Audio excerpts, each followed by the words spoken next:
اب دوسرا واقعہ پڑھتے ہیں. بسم اللہ الرحمن الرحیم. ہارون رشید کا ایک بیٹا تھا جس کی عمر تقریباً 16 سال کی تھی.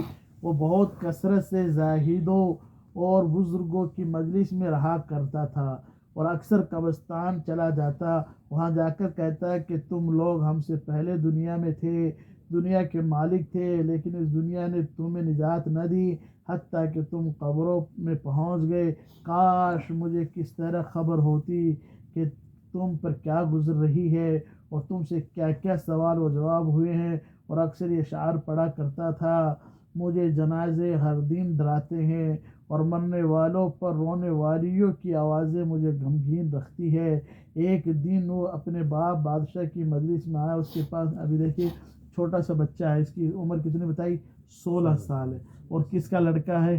بادشاہ کا لڑکا ہے. لیکن آخرت کا کیسا فکر ہے کہ یہ جو باتیں کتنی قیمتی باتیں دیکھیے. حالانکہ بیچ میں تعلیم میں صحیح نہیں کہ اس کی تشریح کرے، اس کو بتائے، لیکن تھوڑا سا بتا دیا جاتا ہے کہ ساتھی سمجھ جائے نا.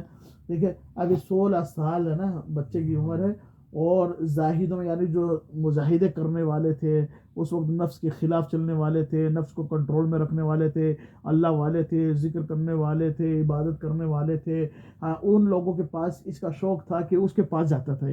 اور علماء کی زیارت، اس لیے کہتے ہیں نا علماء کی زیارت کے لیے جاؤ. جیسی صحبت میں جائیں گے دنیا داروں کے پاس جائیں گے دنیا کی محبت آئے گی، علماء کے پاس جائیں گے تو پھر آخرت کی محبت پیدا ہوگی. تو یہ جو اس زمانے میں جو اکثر اس زمانے میں کیا جماعتیں بنی ہوتی تھی، اور وہ لوگ اکثر یہ سوچتے تھے یہ اتنا مجاہدہ کرتا ہے، اس سے زیادہ میں مجاہدہ کروں گا. یہ اگر دن میں کھانا 2 مرتبہ کھاتا ہے تو میں 1 مرتبہ کھاؤں گا، یہ 4 روٹی کھاتا ہے تو میں کم کھاؤں گا. یہ اگر اتنا کنٹرول کر رکھا نفس کو، میں اس سے زیادہ نفس، تو ایک دم سوکھ جایا کرتے تھے لوگ. ایسے ایسے مجاہدے والے بھی ہوتے تھے، خوب مجاہدہ کرتے تھے، خوب قربانیاں دیتے تھے، خوب کنٹرول کیا کرتے تھے. تو یہ جو ہے نا اس طریقے سے یہ علماء کے پاس جاتا تھا، علم والوں کے پاس جاتا تھا، مسائل پوچھتا تھا، آخرت کی باتیں پوچھتا تھا. اس کو شوق تھا ایسا. اور پھر یہ شعر اشعار بھی پڑھا کرتا تھا. اب دیکھو اشعار اس نے پڑھے، خود نے کہا 16 سال کی عمر میں اس نے پڑھے: مجھے جنازے ہر دن ڈراتے ہیں، یعنی جو جنازے میرے گھر سے نکلتے ہیں، میرے محلے سے نکلتے ہیں، میں قبرستان میں جاتی ہوں ان کو دیکھتا ہوں، بستی والوں میں دیکھتا ہوں، دوسرے شہر میں دیکھتا ہوں، گاؤں میں دیکھتا ہوں، دیہاتوں میں دیکھتا ہوں، جنازے جو نکلتے ہیں نا، مجھے جنازے ہر دن ڈراتے ہیں اور مرنے والوں پر رونے والیوں کی آوازیں مجھے غمگین رکھتی ہے. یعنی میرے کان میں ہمیشہ یہ آوازیں گونجتی ہے: جو مر گئے ہیں اس کے اوپر ان کی اولاد رو رہی ہے، ان کے بچے رو رہے ہیں، ان کی گھر والیاں رو رہی ہے، ان کے دادا رو رہا ہے، اور اس بیٹا کا انتقال ہو گیا باپ رو رہا ہے، شوہر کا انتقال ہو گیا بیوی رو رہی ہے، بیٹی کا انتقال ہو گیا ماں رو رہی ہے. یہ آوازیں مجھے ہر وقت غمگین رکھتی ہے، یعنی مجھے میرے کانوں میں یہ آوازیں گونجتی رہتی ہے.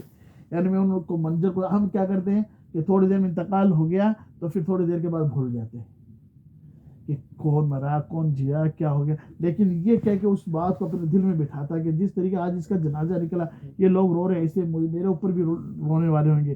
تو پرانے رونے والیوں کی آوازیں مجھے غمگین رکھتی ہے. ایک دن وہ اپنے باپ بادشاہ کی مجلس میں آیا. اس کے پاس وزراء عمراء سب جمع تھے، اور لڑکے کے بدن پر ایک کپڑا معمولی اور سر پر ایک لنگی بندھی ہوئی تھی. اراکین سلطنت آپس میں کہنے لگے کہ اس پاگل لڑکے کی حرکتوں نے امیر المومنین کو بھی دوسرے بادشاہوں کی نگاہ میں ذلیل کر دیا. اگر یعنی یہ اس طرح سے رہتا ہے، اس کو تو کوئی بادشاہ سے لین دین نہیں تھا، اس کو تو آخرت کا فکر تھا، اس لیے سادہ رہتا تھا، سادے کپڑے پہنتا تھا، سادگی میں رہتا تھا، اور بادشاہوں کے پاس نہیں بلکہ علماء کے پاس بیٹھتا تھا وہ. اور 16 سال کی عمر زیادہ تھوڑی ہوتی. امیر المومنین کو بھی دوسرے بادشاہوں کی نگاہ میں ذلیل کر دیا. اگر امیر المومنین اس کو تنبیہ کرے تو شاید یہ اپنی اس حالت سے باز آ جائے. امیر المومنین نے یہ بات سن کر اس سے کہا کہ بیٹا تو نے مجھے لوگوں کی نگاہ میں ذلیل کر رکھا ہے. اس نے یہ بات سن کر باپ کو تو کوئی جواب نہیں دیا، احترام کیا باپ کا، تو باپ کو کوئی جواب نہیں دیا. حالانکہ ہارون رشید جو تھا یہ خود بہت نیک تھا، بہت اللہ والا تھا، بادشاہ تھا، اور اس کی ماں بھی بہت اللہ والی تھی. اس کی اولاد تھی، جب ماں باپ ایسے ہو تو پھر اولاد تو کتنے اچھے ہونا ہی. اس نے یہ بات سن کر باپ کو تو کوئی جواب نہیں دیا، لیکن ایک پرندہ وہاں بیٹھا تھا، اس کو کہا کہ اس ذات کا واسطہ جس نے تجھے پیدا کیا تو میرے ہاتھ پر آ کر بیٹھ جا. وہ پرندہ وہاں سے اڑ کر اس کے ہاتھ پر آ کر بیٹھ گیا. پھر کہا اب اپنی جگہ چلا جا. وہ ہاتھ پر سے اڑ کر اپنی جگہ چلا گیا. اس کے بعد اس نے عرض کیا کہ ابا جان اصل میں آپ جو دنیا سے محبت کر رہے ہیں اس نے مجھے رسوا کر رکھا ہے.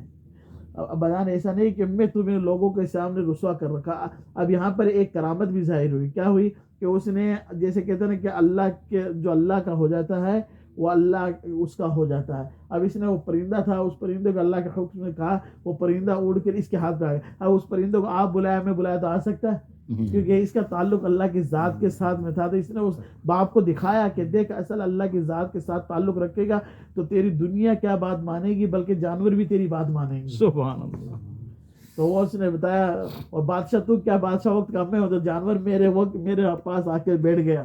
اور میں جب اس کو کہا تو اڑ کر بھی چلا گیا. اس نے پہلے متاثر کرتے نا کسی چیز سے تو پہلے باپ کو متاثر کر رہا تھا.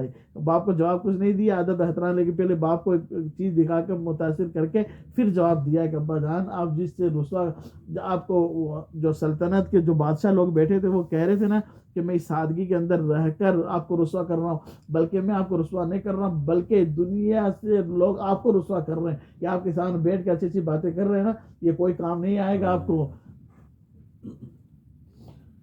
اس سے کہا کہ اس ذات کا واسطہ کہا اب اپنی جگہ چلا جا. ہاتھ سے اڑ کر اپنی جگہ چلا گیا. اس کے بعد اس نے عرض کیا کہ ابا جان اصل میں آپ دنیا سے محبت کر رہے ہیں اس نے مجھے رسوا کر رکھا ہے.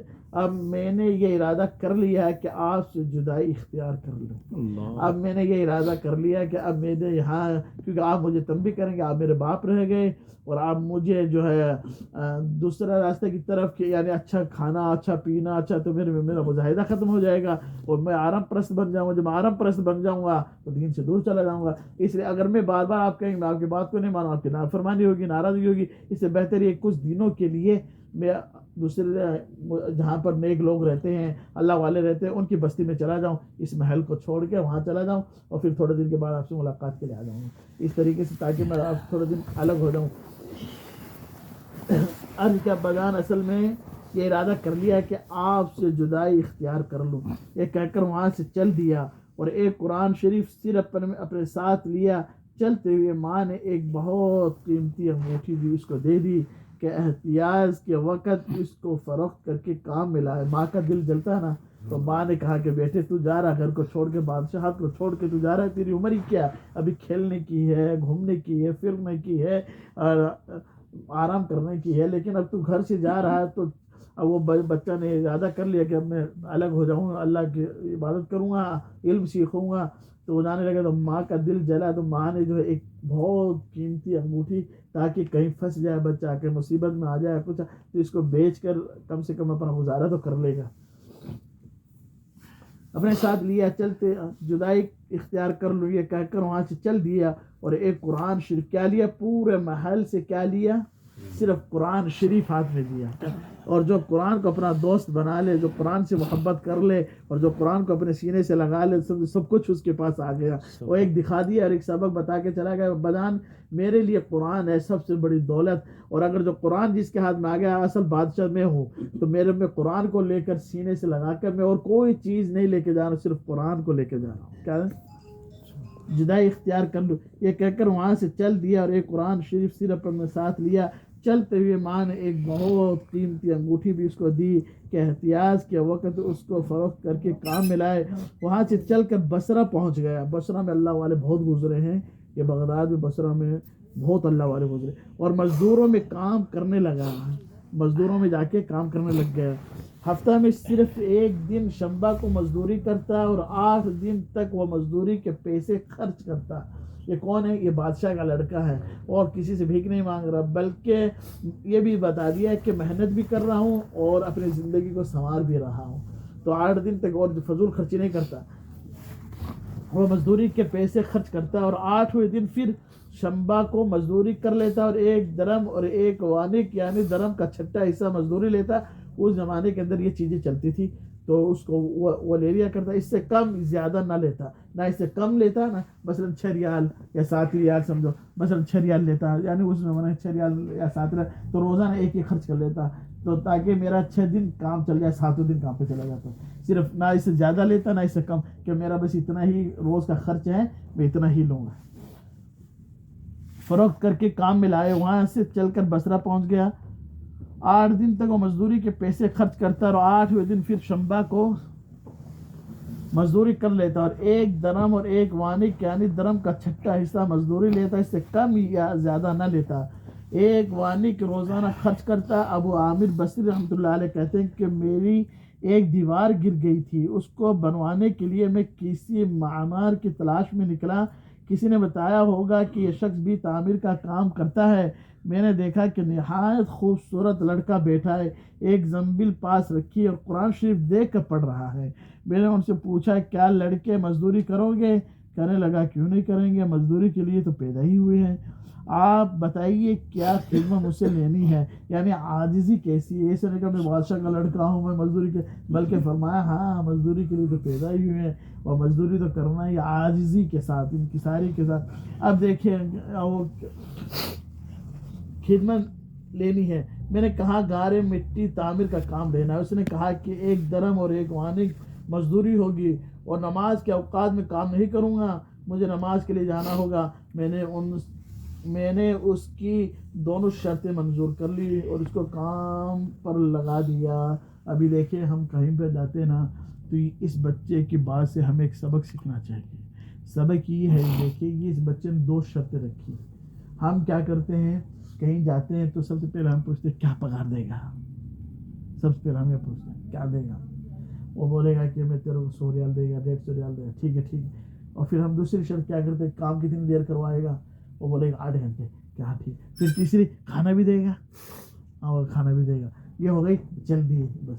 اور اب یہ نہیں کہتے ہیں کہ نماز کا وقت ہوگا میں نماز بھی پڑھے گا، بیچ میں نماز آئے گی، اگر تو لے کے جانا چاہتا ہے میری شرط یہ ہے کہ نماز کا وقت آفس میں کام کرے، کمپنی میں کام کرے، کوئی ویزا دے رہا ہے، کہیں کام کرنے جا رہے ہیں، کسی کا کام کرنے کے لیے جا رہے ہیں، کچھ بھی، تو پہلے یہ شرط رکھے کہ بھائی دیکھے میرا پگار تو یہ ہے، یہ ساری باتیں ہو گئی، لیکن اس دوران میں نماز کا وقت آئے گا میں نماز پڑھنے کے لیے جاؤں گا، اگر آپ مجھے اجازت دیتے ہیں جب تو ٹھیک ہے، اور نہیں دیتے تو کوئی بات نہیں۔ لیکن ہم اور تو شرطیں کرتے ہیں، لیکن یہ نہیں کہتے کہ نماز کی، اللہ ماشاء اللہ کوئی ساتھی ایسا بھی ہوگا جو شرط کرتا ہے جناب مجھے نماز کا وقت ہوگا تو میں نماز بھی پڑھنے جائے گا۔ ابھی بچے نے کہا کیا 2 شرطیں رکھی کہ نماز کا وقت ہو جائے گا تو مجھے نماز کے لیے جانا ہوگا،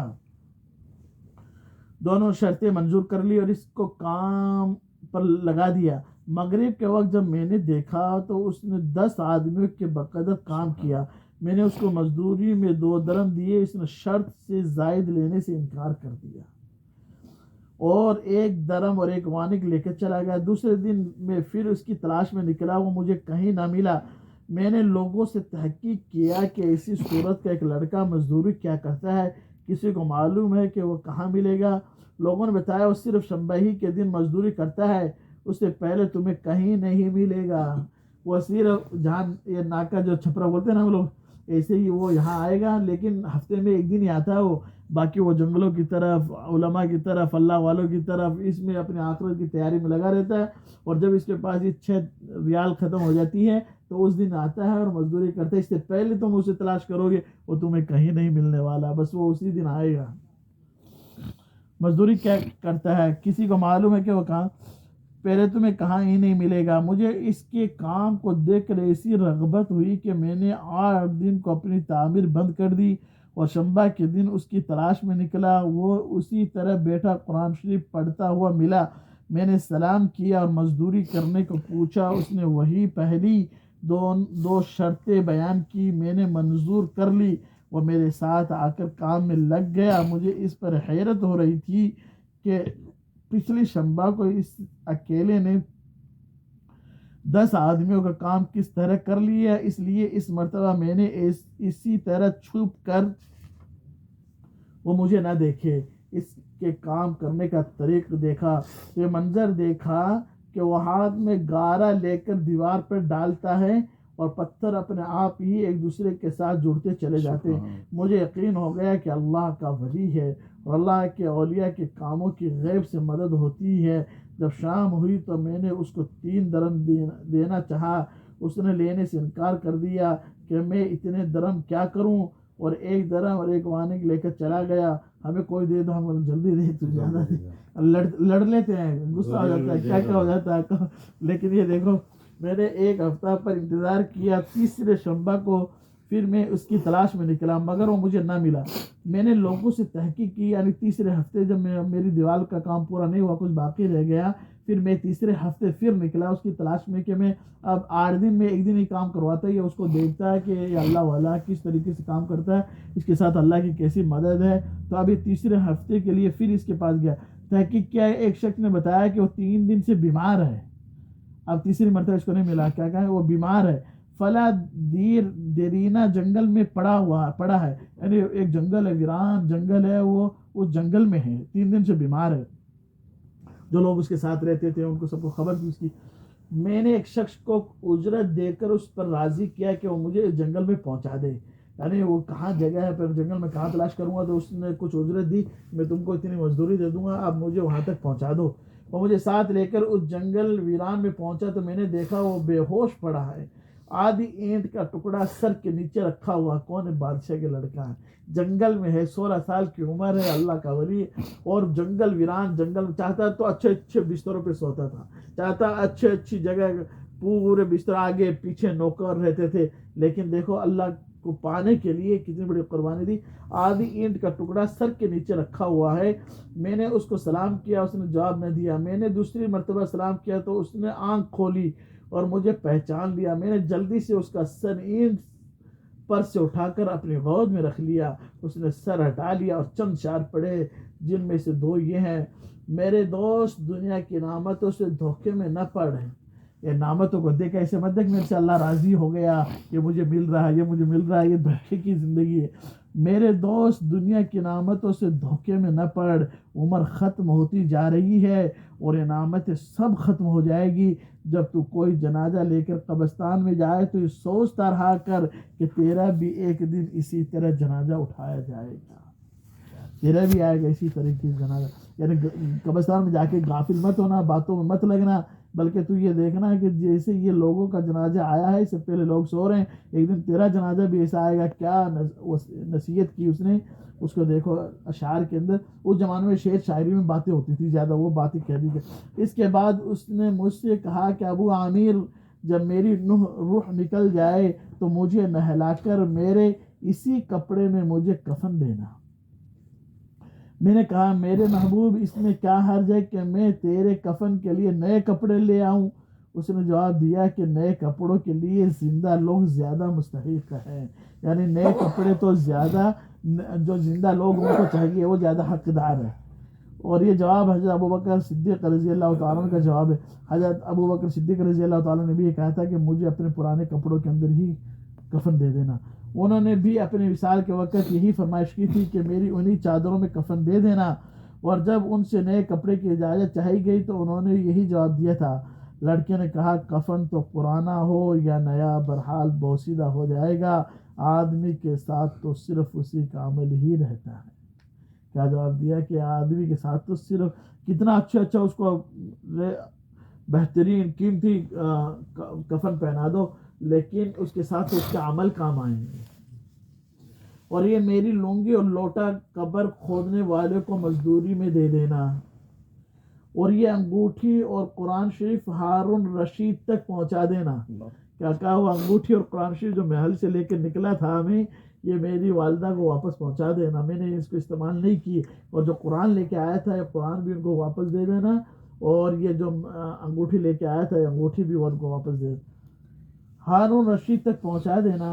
اور اس کا خیال رکھنا کہ خود انہی کے ہاتھ میں دینا, اور یہ کہہ کر دینا کہ ایک ایسے پردیشی لڑکے کی یہ میرے پاس امانت ہے, اور آپ سے کہہ کر گیا ہے کہ ایسا نہ ہو کہ اسی غفلت اور دھوکے کی حالت میں آپ کی موت آ جائے. کہہ کر اس کی روح نکل گئی. اس وقت مجھے معلوم ہوا کہ یہ لڑکا شہزادہ تھا, یعنی یہ بچہ جو ہے بادشاہ کا لڑکا تھا.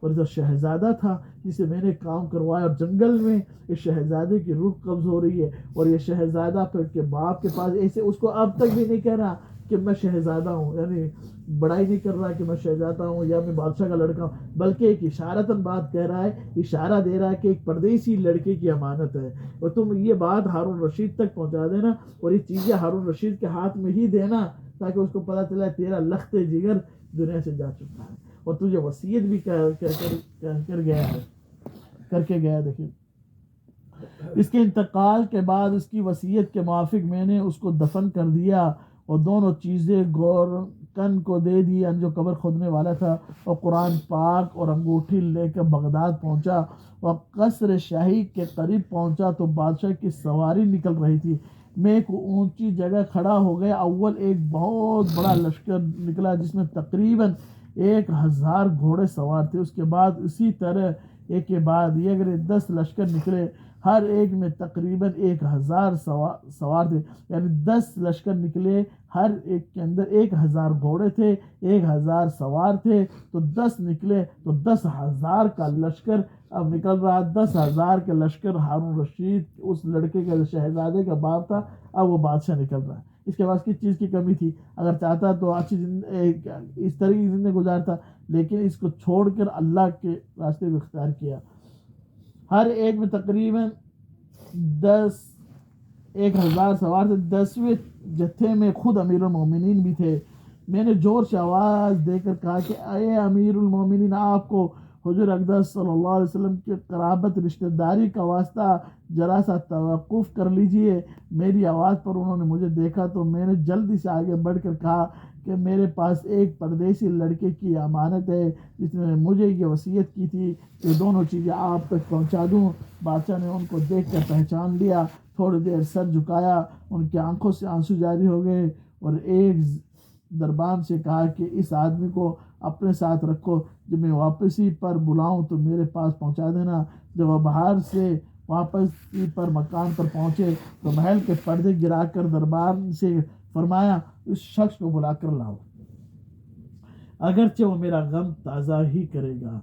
دربان میرے پاس آیا اور کہنے لگا کہ امیر المومنین نے بلایا ہے، اور اس کا خیال رکھنا کہ امیر پر صدمہ کا بہت اثر ہے، اگر تم 10 باتیں کرنا چاہتے ہو تو 5 ہی پر اکتفا کرنا۔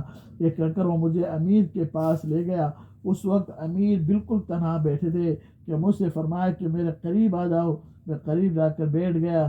کہنے لگے کہ تم میرے اس بیٹے کو جانتے ہو؟ میں نے کہا جی ہاں، میں ان کو جانتا ہوں۔ کہنے لگے وہ کیا کام کرتا تھا؟ میں نے کہا گارے مٹی کی مزدوری کرتے تھے۔ کہنے لگے تم نے بھی مزدوری پر کوئی کام اس سے کرایا ہے؟ میں نے کہا کرایا ہے۔ کہنے لگے تمہیں اس کا خیال نہ آیا کہ اس کی حضور صلی اللہ علیہ وسلم سے قرابت تھی، کہ یہ حضرات حضور صلی اللہ علیہ وسلم کے چچا حضرت عباس کی اولاد ہیں؟ میں نے کہا امیر المومنین، پہلے اللہ جل شانہ سے معذرت چاہتا ہوں، اس کے بعد آپ سے عذر خواہ ہوں۔ مجھے اس وقت اس کا علم ہی نہ تھا یہ کون ہے، مجھے ان کے انتقال کے وقت ان کا حال معلوم ہوا۔ کہنے لگے کہ تم نے اپنے ہاتھ سے اس کو غسل دیا؟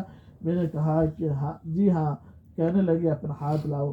میرا ہاتھ لے کر اپنے سینے پر رکھ دیا اور چند اشعار پڑھے جن کا ترجمہ یہ ہے: اے وہ مسافر جس پر میرا دل پگھل رہا ہے اور میری آنکھیں اس پر آنسو بہا رہی ہے، اے وہ شخص جس کا مکان قبر دور ہے لیکن اس کا غم میرے قریب ہے، بے شک موت ہر اچھے سے اچھے عشق کو مقدر کر دیتی ہے۔ وہ مسافر ایک چاند کا ٹکڑا تھا، یعنی اس کا چہرہ جو خالص چاندی کی ٹہنی پر تھا، یعنی اس کے بدن پر بس چاند کا ٹکڑا بھی قبر میں پہنچ گیا، وہ چاندی کی ٹہنی بھی قبر میں پہنچ گئی۔ اس کے بعد ہارون رشید نے بصرہ اس کی قبر پر جانے کا ارادہ کیا۔ ابو عامر رحمۃ اللہ علیہ ساتھ تھے۔ اس کی قبر پر پہنچ کر ہارون رشید نے چند اشعار پڑھے جن کا ترجمہ یہ ہے: اے وہ مسافر جو اپنے سفر سے کبھی بھی نہ لوٹے گا، موت نے کم عمری کے ہی زمانے میں اس کو جلدی سے اچک لیا۔ اے میری آنکھوں کی ٹھنڈک، تو میرے لیے انس اور دل کا چین تھا، لمبی راتوں میں بھی اور مختصر راتوں میں بھی تو نے موت کا وہ پیالہ پیا ہے جس کو عنقریب تیرا بوڑھا باپ بڑھاپے کی حالت میں پیے گا، بلکہ دنیا کا ہر آدمی اس کو پیے گا، چاہے وہ جنگل کا رہنے والا ہو یا شہر کا رہنے والا ہو۔ پس سب تعریفیں اسی وحدہ لا شریک کے لہو کے لیے جس کی لکھی ہوئی تقدیر کے یہ کرشمے ہیں۔ ابو عامر رحمۃ اللہ کہتے ہیں کہ اس کے بعد جب جو رات آئی تو جب میں اپنے وظائف پورے کر کے لیٹا ہی تھا کہ میں نے خواب میں ایک نور کا قبہ دیکھا جس کے اوپر ابر کی طرح نور پھیل رہا ہے. اس نور کے ابر میں اس لڑکے نے مجھے آواز دے کر کہا ابو عامر تمہیں حق تعالی شانہ جزائے خیر عطا فرمائے, تم نے میری تجہیز و تکفین کی اور میری وصیت پوری کی. میں نے اس سے پوچھا کہ میرے پیارے تیرا کیا حال گزرا؟ کہنے لگا کہ میں اسے مولا کی طرف پہنچا ہوں جو بہت کریم ہے اور مجھ سے بہت راضی ہے. مجھے اس مالک نے وہ چیزیں عطا کی جو نہ کبھی کسی آنکھ نے دیکھی, نہ کان نے سنی, نہ کسی آدمی کے دل پر ان کا خیال گزرا. یہ ایک مشہور حدیث پاک کا مضمون ہے. حضور اقدس صلی اللہ علیہ وسلم ارشاد فرماتے ہیں اللہ جل جلالہ کا پاک ارشاد ہے کہ میں نے اپنے نیک بندوں کے لیے ایسی چیزیں تیار کر رکھی ہے جو نہ کسی آنکھ نے کبھی دیکھی, نہ کان نے سنی, نہ کس کے دل پر ان کا خیال گزرا. ایک چھوٹا بچہ لیکن زندگی بنائی اچھی طرح گزر گیا. ابھی قرآن کے گھر کے لگا دیں. ٹھیک ہے انشاءاللہ. اب اجتماع کر لیتا ہوں اس کو, ٹائم الگ الگ کرے گا تو پھر 6 نمبر کی صفات کی بھی کرنا ہے. تو کیا کام کرتا ہوں, حافظ تو تھوڑا زیادہ ہے. ابھی تو فی الحال 3 حافظ ہے اور 2 حافظ آنے والا ہے نا. کدھر ہے ان کا؟ آئے گا تو حافظ کو آنکھ والا ہے, حافظ والا ہے نا, ہم تو اندھا ہے. صحیح ہے نا, جاننا تھوڑا کھول دو ایسی ایسی. ٹھیک ہے انشاءاللہ. ابھی حافظ جو ہے نا فی الحال 3 حافظ, ہم 3 حصہ ہو جاتا ہوں. ٹھیک ہے انشاءاللہ, 3 حصہ کر دو. پھر حافظ 2 اور 2-3 آئے گا تو پھر انشاءاللہ اس کو پھر